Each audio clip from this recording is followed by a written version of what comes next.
Good morning everyone. आज हम लोग लेकर आए हैं आप लोगों के लिए क्लास 7th का न्यूट्रिशन इन प्लांट्स, राइट। तो न्यूट्रिशन इन प्लांट्स का मीन्स हम लोग क्या समझे, हम ये समझते हैं जैसे every day we have to go to school and we have some breakfast to get the energy, वैसे ही plants how to obtain their nutrition, उन्हें न्यूट्रिशन कैसे मिलता है। ऑल लिविंग थिंग्स को फूड चाहिए for their nutrition, for their development, for their growing. तो ये चैप्टर बताएगा कि हमारे जो प्लांट्स होते हैं how they obtain their food, वो अपने फूड को कैसे उन्हें मिलता है, कैसे वो अपना खाना बनाते हैं। क्योंकि हमारे तो अब बच्चों से पूछेंगे ना कि आपका खाना कौन बनाता है, आप बोलेंगे हमारी मम्मी बनाती है।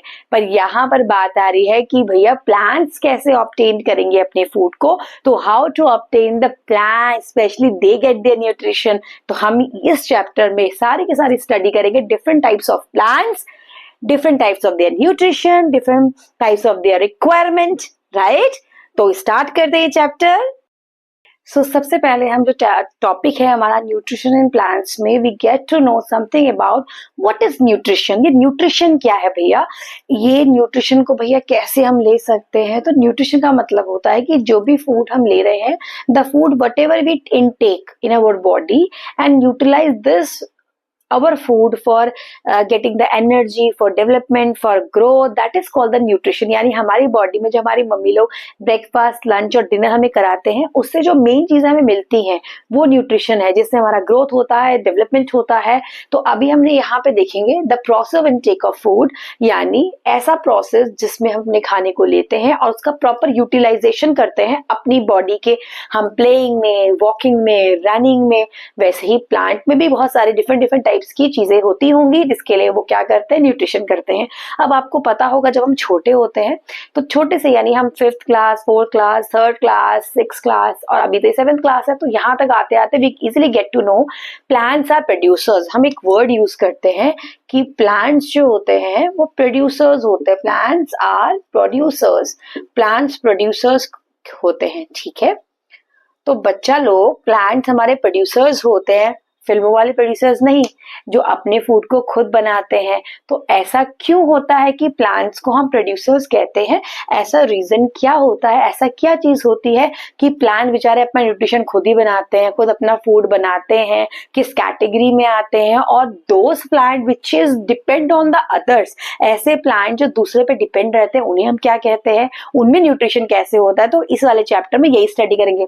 तो बहुत ध्यान से सारे बच्चे पढ़ेंगे, बहुत ध्यान से, और नेहा मैम भी क्लास को मिस नहीं करना है। और न्यूट्रिशन को सबसे पहले जो भी हम खाना खा रहे हैं, हमारी बॉडी के ग्रोथ, डेवलपमेंट, हमारी एनर्जी में लग रहा है, that is your proper utilization of your food.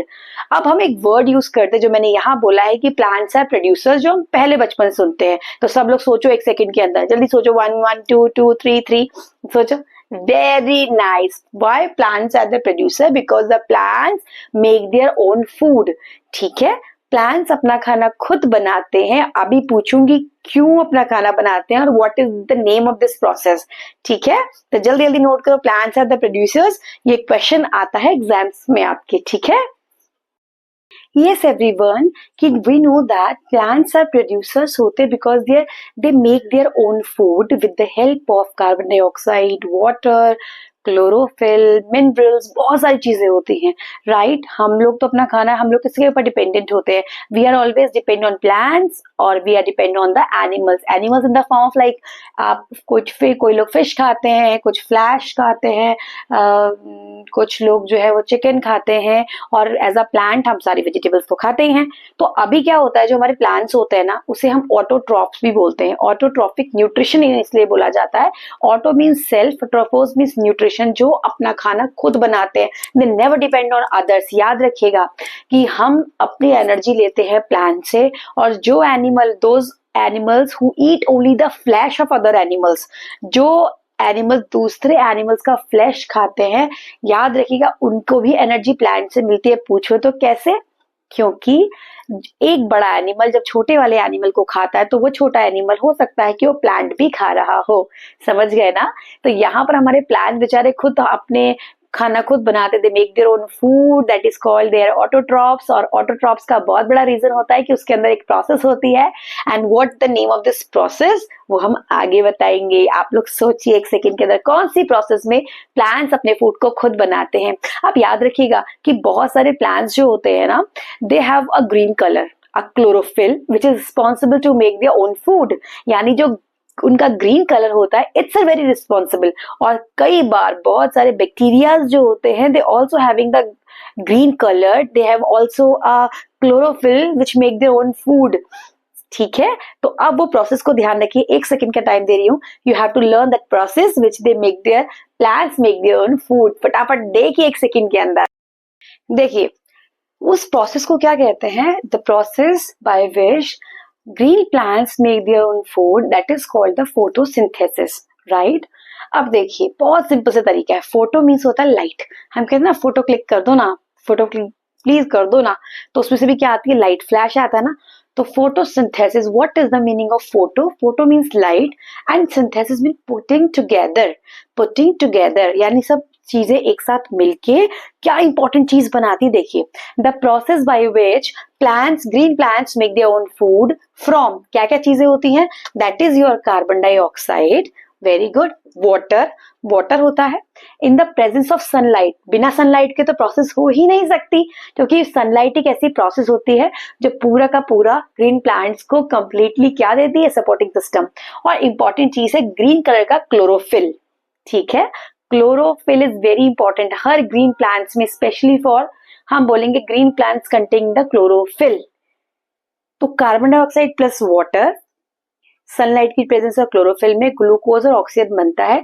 ये ग्लूकोज जो होता है लीव्स में फूड के फॉर्म में रहता है, और ऑक्सीजन जो होती है, बेचारे प्लांट्स जो है इतनी मेहनत करते हैं, अपना खाना ले लेते जितना करना होता है, और सारे की सारी जो ऑक्सीजन होती है वो हमें दे देते हैं, यानी हमारी कार्बन डाइऑक्साइड को बेचारे खुद लेते हैं। पानी के साथ मिलकर कितने यूजफुल है। तो हर एक बच्चा क्या करेगा, you have to make their own, like you have to make just plant for you. ठीक है, एक आपको प्लांट लेना है, उस प्लांट को बनाना का मतलब छोटा सा प्लांट लेना है, उसको गमले में लगाना है, पॉट करना है, and watering the plant every day, उसे रोज पानी देना है।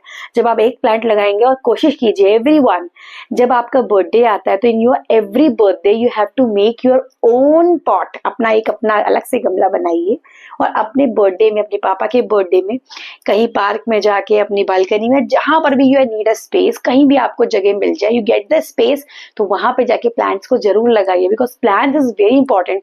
दे मेक देयर ओन फूड, अपना खाना बेचारे खुद बनाते हैं, हमारी कार्बन डाइऑक्साइड तो लेते हैं, साथ में हमें ऑक्सीजन भरमार देते हैं, तो that is the base thing, तो बहुत जरूरी होता है। तो ये डायग्राम आप देखिए, इस डायग्राम में देखिए कि एक प्लांट है, it's just taking the sunlight from the sunlight, carbon dioxide from us, carbon dioxide हमसे ले रहा है, हम वाटरिंग डाल रहे हैं, पानी डाल रहे हैं, it will change into your glucose, खाने में चेंज कर रहा है जो उनका खुद का खाना है, और ऑक्सीजन को रिलीज कर दे रहा है। ये बहुत इंपॉर्टेंट प्रोसेस है, लर्न दिस फोटोसिंथेसिस प्रोसेस। और कभी कभी ना, अब आप बड़े हो रहे हो, कहीं जाते हो, एंड आस्क द क्वेश्चन, कभी आते हैं ना घर में गेस्ट आते हैं, दे आस्क द क्वेश्चन कि what is the meaning of photosynthesis. Photo means light and synthesis means putting together. तो नेहा मैम की क्लास में आप सबको ये सब चीजें लर्न करनी है, और याद रखिएगा कि green plants make their own food with the help of carbon dioxide, water, sunlight, chlorophyll, और बेचारे हमें ऑक्सीजन दे देते हैं फ्री में। तो कितने अच्छे और कितने काम के प्लांट्स है ना। Thanks for the plants for survival of life. अब लोग प्लांट्स कट कर रहे हैं, कितना डेंजरस है ये, है ना। तो फिर ठीक है, नेक्स्ट हम प्रोसेस पढ़ते हैं और एक अच्छा सा एक्टिविटी करते, एक्सपेरिमेंट करते, इसको ध्यान से सुनेंगे। चलिए, आपको एक्टिविटी कराने से पहले I am just asking a one question, what are the condition necessary for the photosynthesis. अभी जो मैं एक्टिविटी कराने जा रही हूँ उसके बाद, that is a very important activity, और सब बच्चे ध्यान से करेंगे। अब आपको पहले ये देखना है कि व्हाट आर द कंडीशंस, क्या क्या कंडीशंस होती है which is very essential for photosynthesis. Photosynthesis के लिए क्या क्या जो कंडीशंस हैं वो इंपॉर्टेंट है। पहले कार्बन डाइऑक्साइड बहुत जरूरी है, सेकंड वाटर होना जरूरी है। अगर आप एवरी डे वाटर नहीं देते हो, विंटर्स में चलता है, आप 2 दिन में एक बार दो, 3 दिन में एक बार दो, क्योंकि ऑलरेडी इतना ठंडा होता है। लेकिन गर्मियों में अगर वो they need a 2 times of water, if you are not giving, आपने वाटर नहीं दिया, कार्बन डाइऑक्साइड उसको नहीं मिली बेचारे को, या हद से ज्यादा मिल गई, एक्सट्रीम पोजिशन पे चली गई, सनलाइट नहीं आ रही है, तो अपने आप ही जो प्लांट होता है वो विल्ट कर जाएगा, कुछ समय के बाद वो डेड कर जाएगा। तो what are the conditions for photosynthesis, क्या क्या कंडीशंस होती हैं फोटोसिंथेसिस के लिए, जो हमने भी पढ़ा था, carbon dioxide, water and very important thing, जल्दी बताइए जल्दी बताइए, मिनरल्स। Yes, very nice. तो आज सब लोग अपने अपनी कॉपी का ये वाले कॉर्नर पे जो भी मैं बता रही हूँ उसको लिखेंगे कि what are the necessary conditions, carbon dioxide, water, minerals और सनलाइट टू। वैसे तो सनलाइट जो है हल्की लाइट भी हो तो चल जाता है, बट सनलाइट अगर बिल्कुल भी ना आए and you are going to water everyday, आप डालते जा रहे हो, लाइट आ नहीं रही है, उसकी मिट्टी पूरी गीली हो जाएगी, उसकी जड़ें जो उसकी जो रूट्स होती है it will be damage. Okay, तो ध्यान रखिएगा, नेसेसरी कंडीशन यही है, proper carbon dioxide, proper sunlight, properly minerals, water, everything should be very necessary. अब मैं जो एक्टिविटी करा रही हूँ उसको बहुत ध्यान से देखेंगे एंड क्वेश्चन फॉर योरसेल्फ, अपने आप से एक क्वेश्चन पूछेंगे उस एक्टिविटी में, then you'll give me the answer. Okay, इस एक्टिविटी को देखिए। इस एक्टिविटी में मैंने एक प्लांट लिया हुआ है और इस प्लांट को मैंने 2 से 3 डेज के अंदर एक रूम में रख दिया।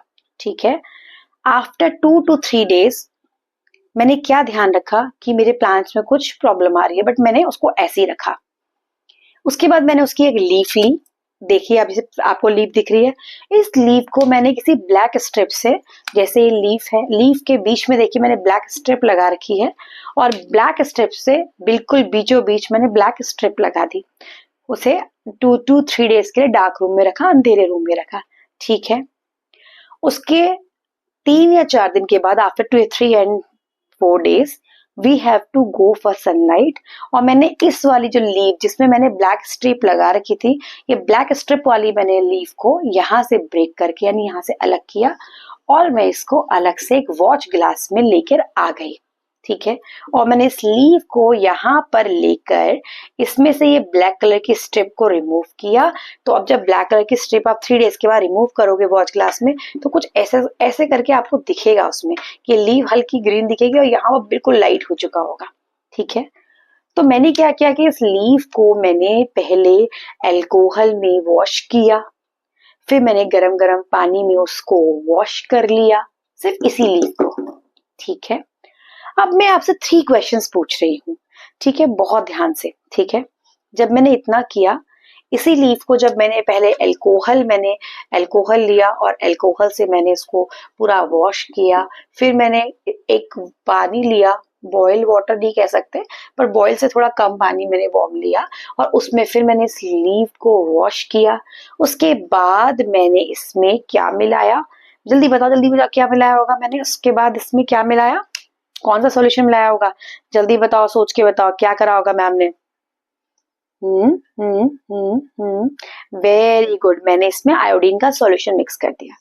इस वाली लीफ में जो लीफ थी जिसको स्ट्रिप से हटाया, जिस स्ट्रिप को हटाया, अल्कोहल में वॉश किया, फिर पानी में वॉश किया, उसके बाद इस लीफ के ऊपर मैंने 2 और 3 ड्रॉप्स मैंने आयोडीन सॉल्यूशन की डाल दी। यह है आपकी एक्टिविटी। फिर से सुनिए ध्यान से एक्टिविटी को। एक प्लांट लिया, 2 to 3 डेज के अंदर मैंने उसे डार्क रूम में रख दिया जहां सनलाइट का कोई मतलब नहीं होता। उसमें एक लीफ जो मैंने ली, उस लीफ मैंने यहाँ स्ट्रिप, ब्लैक कलर की स्ट्रिप बिल्कुल बीचों बीच लगा दी। उस वाली लीफ को ब्रेक करके आफ्टर 3 डेज बाद मैंने उसको तोड़ा और अलग से एक वॉच ग्लास में इस स्ट्रिप को भी यहाँ से हटा दिया। लीफ कुछ मुझे ऐसी मिली, ऐसी मतलब जहां पर ब्लैक स्ट्रिप लगा रखी है वो एकदम लाइट होगा इसके कंपैरेटिव। फिर मैंने इसको एथिल अल्कोहल यानी अल्कोहल में मैंने वॉश किया, देन उसको हल्का बॉइल वाटर में मैंने इसको अच्छी तरीके से लीफ को फिर वॉश किया, देन उसमें मैंने पुट किया 2 to 3 drops of iodine solution. So अब मुझे बताइए, फर्स्ट क्वेश्चन है, why do we need to keep the plants in dark for 2 to 3 days. सबसे पहला क्वेश्चन था कि मैंने इसको 2 से 3 दिन के लिए डार्क प्लेस में यानी अंधेरे कमरे में जहां सनलाइट नहीं आती है क्यों रखा। सोचिए, 1 सेकंड का टाइम दे रही हूँ, जल्दी बताइए। चलिए, जो मेरा फर्स्ट क्वेश्चन था, why do we need to keep the plant for dark 2 to 3 days, उसका सबसे पहला जो रीजन था वो मैंने उसे एक डार्क प्लेस में क्यों रखा, क्योंकि जो आपको मालूम है कि सनलाइट की प्रेजेंस में कार्बन डाइऑक्साइड वाटर के साथ मिलकर जो हमारी लीव्स होती हैं वो क्या बनाती हैं, ऑक्सीजन को बाहर रिलीज करती हैं और ग्लूकोज के फॉर्म में स्टार्च यानी आपका एक स्टोर करती हैं फूड। ठीक है, जब मैंने ऐसे 2 3 डेज के अंदर रखा तो उसने फूड वहां पे, ताकि उसके अंदर जो भी स्टार्च बन रहा है, जो भी प्रोडक्ट खाने का बन रहा है वो ना बने, उसको रोक दिया। फर्स्ट क्वेश्चन रिमूव हो गया। चलिए सेकंड क्वेश्चन में आते हैं। हम why do we boil in the ethyl alcohol, हमने एल्कोहल के बाद जो वाटर में डाल के हमने बॉयल किया था लीफ को, या बॉयल वाटर में डाला था, वो क्यों डाला था, क्या रीजन हो सकता है? सोचिए, एथिल एल्कोहल में डालने का रीजन क्या हो सकता है, जल्दी बताइए। एथिल एल्कोहल में जब भी हमने एल्कोहल में उसके बाद पानी में जो बॉईल किया लीफ को, उसका रीजन एक ही था कि लीफ के अंदर जो भी ग्रीन पिगमेंट है वो कंप्लीटली रिमूव हो जाए। ठीक है, वेरी नाइस, ये भी आ गया। अब थर्ड बहुत इंपॉर्टेंट क्वेश्चन है। थर्ड क्वेश्चन है कि जो हमारी लीफ थी, ठीक है ध्यान सुनिएगा, जो स्ट्रिप वाला पोर्शन था जिसे हमने स्ट्रिप हटा दी थी, तो जैसे ही हमने आयोडीन सॉल्यूशन को इसमें डाला था, तो ये वाला पार्ट तो हमें दिखा डार्क ब्लैक और डार्क ब्लू टाइप में कलर दिखा, कुछ ब्लू ब्लैक सा कलर दिखा, लेकिन यहाँ पर जो था उसमें कोई कलर में चेंज नहीं आया। मतलब क्या रीजन था कि इसमें जो कवर्ड पार्ट था, जो ब्लैक स्ट्रिप वाला पार्ट था, उसमें कोई भी कलर नहीं आया। क्या रीजन था? आयोडीन का सॉल्यूशन याद रखिएगा, always be remember one thing कि आयोडीन किसके टेस्ट के लिए होता है, जल्दी बताइए। आयोडीन हमेशा होता है किस चीज के लिए? आयोडीन टेस्ट जो हम करते हैं वो स्टार्च के लिए करते हैं।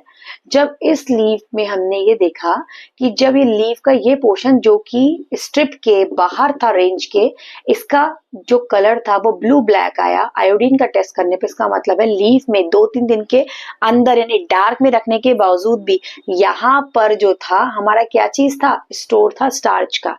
लेकिन जहां कंप्लीटली हमने बिल्कुल बीचों बीच जहां ब्लैक कलर का हमने स्ट्रिप लगा दी थी, वो कलर उसमें आयोडीन सॉल्यूशन ने कोई कलर नहीं दिया। इसका मतलब है यहाँ पर डिस्टार्च हो चुका था, यानी स्टार्च हमारा कंप्लीटली खत्म हो चुका था। स्ट्रिप लगाते ही जो अंदर कमरे के अंदर भी धीरे धीरे प्रोसेस जो चल रही थी प्लांट्स में, वो भी वहां पर कंप्लीटली डेड हो गई। तो इस वाली एक्टिविटी से हमें ये मिला कि really a plant actually need a sunlight, और सबसे इंपॉर्टेंट कि फोटोसिंथेसिस के लिए वेरी इंपॉर्टेंट है कि sunlight is a very important और एसेंशियल पार्ट फॉर फोटोसिंथेसिस। इस एक्टिविटी को 2-3 बार रिवाइंड कर करके सुनिए, क्योंकि ये activities are very important for this. Board में मैंने जो डायग्राम ड्रॉ कर रखा है वो स्टोमेटा है, ठीक है। अब इस स्टोमेटा का क्या रीजन होता है और मैंने इसे क्यों आपके व्हाइट बोर्ड में ड्रॉ कर रखा है, सोचिए ध्यान से। हमारा जो कार्बन डाइऑक्साइड होता है, कार्बन डाइऑक्साइड वो क्या होता है, वो आपके एटमॉस्फेयर में है, जो कि प्लांट्स लेते हैं और प्रोसेस करते हैं starting from the photosynthesis, right. हमारी जो लीव्स होती हैं दे आर रिस्पॉन्सिबल, यहीं पर आपका खाना बनता है। आपके पूरे प्लांट में जो लीफ होती है, these are the main plant और किचन ऑफ द प्लांट।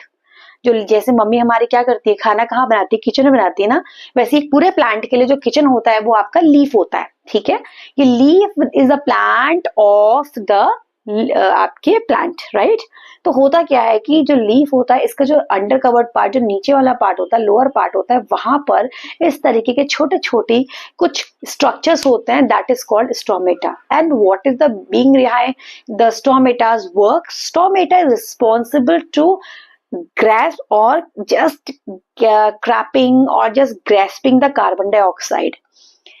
नीचे लोअर साइड में, क्योंकि मैंने कहा था अभी पूरे प्लांट में leaf is the part working as a kitchen, ठीक है। लीफ एक ऐसा पार्ट होता है जो आपके मम्मी यहाँ किचन में खाना बनाती हैं। पूरे फैमिली में आपके कितने भी कमरे होंगे, आपके घर में आपका डाइनिंग एरिया हो, कुछ भी हो, लेकिन खाना कहाँ बनता है, सिर्फ किचन में ही बनता है।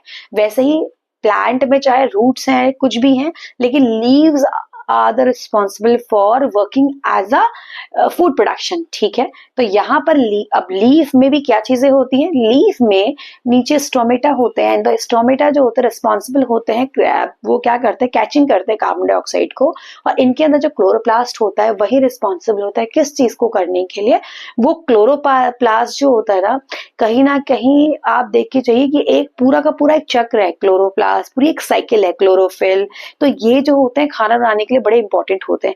जैसे ही कार्बन डाइऑक्साइड अंदर आती है, गार्ड सेल्स यहाँ पर जो प्रेजेंट होती हैं वो समझ जाती है। हमारे घर के गार्ड क्या करते हैं, जो हमारे गेट पे गार्ड्स लगे होते हैं वो क्या करते हैं, वो they easily come to know, Neha ma'am क्या मैं इसको अंदर एंटर करूं, तो हाँ बिल्कुल करो, उसको अंदर एंटर जान दो। अच्छा 2 आदमी आए, आपको पूछ रहे हैं तो अंदर भेजना है, नहीं इनको नहीं भेजो, इनको बाहर से भगाओ। तो जो इंपॉर्टेंट और एसेंशियल कार्बन डाइऑक्साइड होती है तो उनको गार्ड सेल अंदर आने देती है, बाकी और चीजों को अंदर आने नहीं देती है, ठीक है। तो यहाँ से हमारी कार्बन डाइऑक्साइड क्या करती है, पूरा का पूरा हमारे इसमें फूड प्रोडक्शन में हेल्प करती है। तो ये स्टोमेटा का डायग्राम आ सकता है। अब ये देखिए डायग्राम स्टोमेटा का, जो आपको एक सुंदर सा डायग्राम है। इस डायग्राम को कोशिश कीजिए बनाने की। किडनी शेप, आपको ये बीन शेप लग रहा है ना, बिल्कुल बीन शेप की तरह बनता है, चार तरफ से इसकी सेल्स बन जाती हैं, ठीक है। These are the very important part. Next आता है synthesis of proteins and fats in the plants में। कैसे सिंथेसिस होता है प्रोटीन्स का, याद रखिएगा हमारी जो प्लांट्स होते हैं वो प्रोटीन को नाइट्रोजन के फॉर्म में लेते हैं, ये ध्यान रखिएगा, इस चीज को ऑलवेज रिमेम्बर, ठीक है।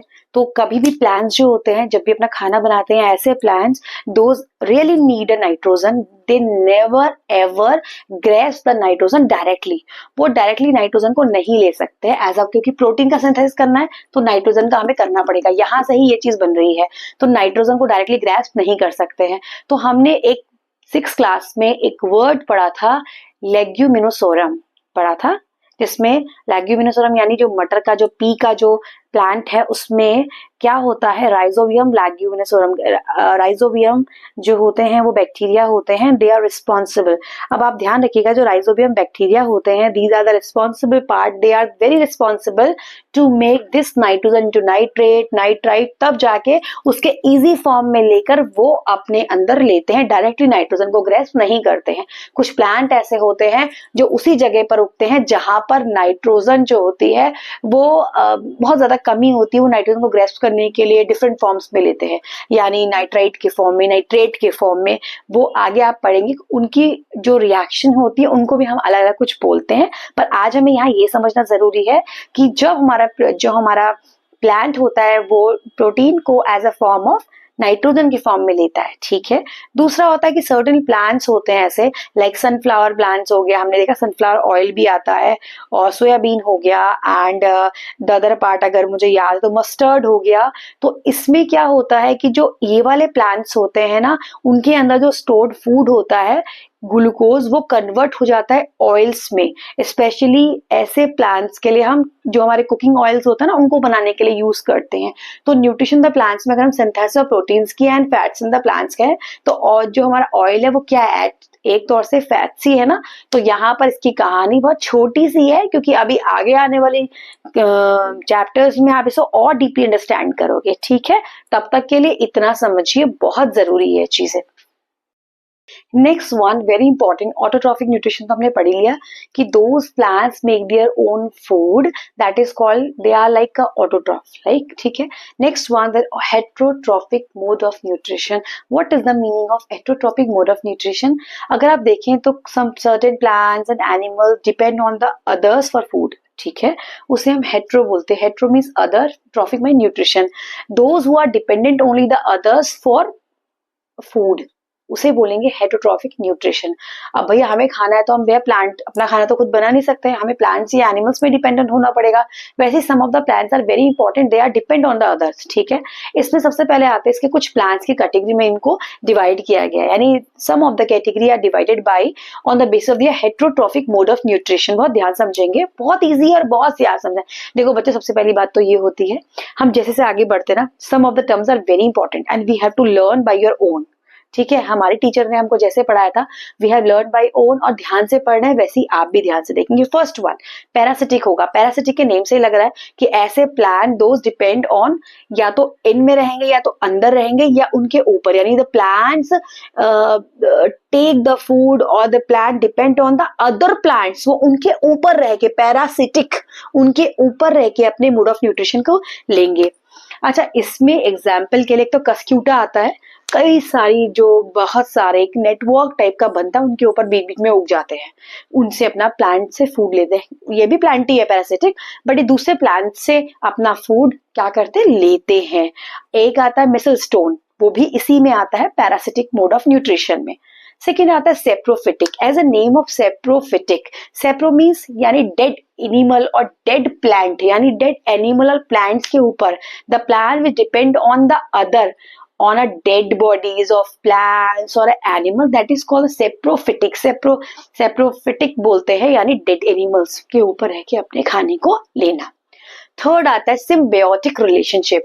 सिम्बायोटिक का सबसे बेस्ट एग्जाम्पल होता है लाइकेन्स। लाइकेन्स हम बोलते हैं इट इज द कॉम्बो होता है, it's a friendship between the algae and fungi. ये किसके ऊपर डिपेंड करता है, एल्गी एंड फंजाई। इसमें एक जना खाना बनाता है, दूसरा रहने के लिए जगह देता है। They both are symbiotic relationship, they both are mutual dependent on each other. एक जना खाना बनाएगा क्योंकि उसके पास क्लोरोफिल है, दूसरा उसको रहने के लिए जगह देगा क्योंकि उसके पास क्या है, स्पेस है। सबसे लास्ट में आते हैं इंसेक्टिवोरस, ड्रोसेरा और वीनस फ्लाई ट्रैप। ये क्या करते हैं, ये नाइट्रोजन को कैच करते हैं और नाइट्रोजन को लेने के लिए उस जगह में रहेंगे जहां नाइट्रोजन का थोड़ा सा अमाउंट कम है, और उस जगह पर जैसे ही वीनस फ्लाई ट्रैप या जो आपके इंसेक्टिवोरस प्लांट्स क्या करते हैं, जैसे ही कोई छोटे छोटे इंसेक्ट आएंगे उनको फटाक से ग्रेस्प कर लेंगे।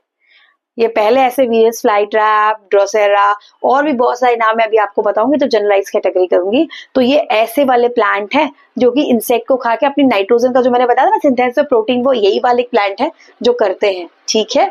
और एक आपके जो पीवी वाले प्लांट होते हैं, उनकी रूट्स नोड्यूल में जो आपका राइजोबियम बैक्टीरिया रहता है वो चेंज करता है, जो कि प्लांट्स के लिए बहुत जरूरी है। तो वन बाय वन कैटेगरी के लिए मैं इसको समझाती जाती हूँ।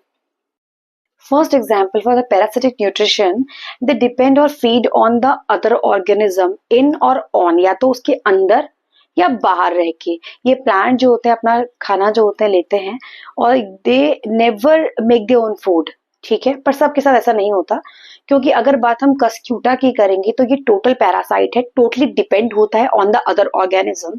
और हम मिसलटो की बात करेंगे तो मिसलटो जो होता है वो पार्शियल पैरासिटिक होता है। पार्शियल पैरासिटिक का मतलब होता है कि these are the plant, they can easily make their own food. अगर इसको खाना किसी के ऊपर रह के नहीं मिलता है तो ये अपना जो है खाना बना सकते हैं, तो ये पार्शियल पैरासाइट हो जाती है। जबकि कस्क्यूटा क्या करता है, दूसरे ऑर्गेनिज्म से अपना कंप्लीटली यानी फुली पैरासाइट होता है, फुली पैरासिटिक है, ये अपना खाना खुद नहीं बना सकता। मिसलटो जो होता है वो पार्शियल पैरासिटिक है, अगर इसे कोई दूसरे की बॉडी नहीं मिलती है तो दे मेक देयर ओन फूड। तो हम मिसलटो को लेंगे पार्शियल पैरासिटिक में और कस्क्यूटा को लेंगे फुली पैरासिटिक, दूसरे के ऊपर डिपेंड। अगर दूसरा नहीं मिला तो गया ये प्लांट, ठीक है। तो बहुत इजी है कि दूसरे की बॉडी, ऑर्गेनिज्म की बॉडी से या तो अंदर रह के या उसके ऊपर रह के खाना मिलता है। मिसलटो अपना जीवन अपने आप भी बिता सकता है अगर दूसरे की बॉडी नहीं मिली, लेकिन कस्क्यूटा ऐसा नहीं कर सकता। सेकेंड कैटेगरी में आते हैं सेप्रोफिटिक न्यूट्रिशन या सेप्रोफाइट्स भी बोलते हैं। सेप्रोफिटिक न्यूट्रिशन या सेप्रोफाइट्स का मतलब होता है कि those are the plant which always be feed on the dead animals या डेड प्लांट्स। वो या तो डेड प्लांट्स या एनिमल से अपना फीड को लेते हैं। इसका एग्जाम्पल है फंजाई और बैक्टीरिया।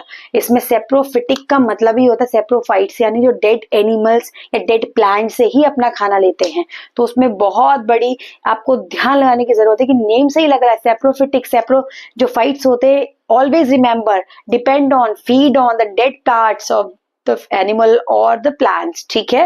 इसको ध्यान से देखिएगा। An example is fungi and the bacteria. The next one is a symbiotic nutrition. Symbiotic माने symbiosis, interlinked always be help और mutual concentrate both these two. इन दोनों एल्गी और फंजाई के कोलैप्स को हम लाइकेन्स कहते हैं। एल्गी जो होता है having the chlorophyll, they make their own food and they provide food for the fungi and fungi have a space. तो ये क्या करती है, शेल्टर देती है फॉर एल्गी को। तो ये खाना दे रहा है और ये शेल्टर दे रही है, तो they depend on each other. ठीक है, म्यूचुअल कंस्ट्रेंट है, तो these are called the symbiotic relationship. अब हमारे सामने आता है इंसेक्टिवोरस प्लांट्स, इसमें वीनस फ्लाईट्रैप है, ड्रोसेरा है। तो हम बात करते हैं इनकी क्या होती है क्वालिटी, कि जहां पर भी ये होता है वहां पे नाइट्रोजन का डिफिशिएंसी रहता है and they catch the insect. जो इनके आसपास में छोटे छोटे इंसेक्ट्स होते हैं उनको कैच करता है और उनके अंदर जो भी प्रोटीन यानी जो वहां पर नाइट्रोजन हो रही होती है, जो इंसेक्ट लेता है वो इनको खा के फटाफट, बिल्कुल ऐसा लगता है जैसे कि एक एनिमल खा रहा हो कोई चीज, लेकिन ये होते प्लांट है। तो इसमें जो एक टंग टाइप का स्ट्रक्चर होता है वीनस फ्लाईट्रैप में, मुंह खोलता है सीधे से और अंदर की जो आपका इंसेक्ट है वो पहुंच जाता है और जो इनकी नाइट्रोजन की डिफिशिएंसी होती है उसको पूरा करता है। ये है आपके इंसेक्टिवोरस। इंसेक्टिवोरस जो कि इंसेक्ट को खाते हैं फॉर किसके लिए, सिंथेसिस ऑफ प्रोटीन। और प्रोटीन कैसे मिलेगा इनको, नाइट्रोजन से। तो ये हमारा पूरा चैप्टर हो गया। इस चैप्टर में हमने न्यूट्रिशन द प्लांट्स पढ़ा कि हमने क्या स्टडी करी, हमने स्टडी करी कि जो हमारे जितने भी प्लांट्स होते हैं, सभी प्लांट्स जो can't be make their own food, सब प्लांट्स अपना खाना नहीं बना सकते हैं, सबकी अपनी अपनी क्वालिटी होती है। उस क्वालिटी के बेस पर हमें दो पार्ट सबसे पहले डिवाइड किए, ऑटोट्रॉफिक और heterotrophic. Autotrophic as a name indicated they make their own food. Auto means में कि सेल्फ अपना खाना बनाते हैं। Heterotrophic that mean they depends on plant और दे डिपेंड्स ऑन एनिमल्स। तो उसमें हमारी 4 कैटेगरीज आई थी, जिसमें हमारी फर्स्ट कैटेगरी थी पैरासिटिक, सेकंड कैटेगरी थी हमारी कौन सी वाली, जल्दी बताइए जल्दी बताइए जल्दी बताइए, कौन सी थी सेकंड कैटेगरी, बताइए। मैंने अभी सबको बताया था, आपका सिम्बायोटिक थी, इंसेक्टिवोरस थी, और कौन सी कैटेगरी थी इनकी, जल्दी बताइए। सैप्रोफिटिक थी, इंसेक्टिवोरस थी, और कौन सी कैटेगरी थी इनकी, जल्दी बताइए मुझे। ऐसे नहीं, जब पढ़ाई होती है ना तो उसको बहुत ध्यान से हमें करना होता है, उसको बहुत ध्यान से हमको समझना होता है। इसमें हमारी 4 कैटेगरी थी ना, कौन कौन सी हमारी कैटेगरीज थी जिसमें हमने उसको डिवाइड किया था, जल्दी बताइए बेटा। हमारी सबसे पहले थी पैरासिटिक, फिर हमारी थी आपके सेप्रोफिटिक, फिर हमारी थी सिम्बायोटिक, और फोर्थ थी हमारी इंसेक्टिवोरस। तो हमने अपने हेट्रोट्रॉफ को इस 4 पार्ट्स में डिवाइड कर दिया।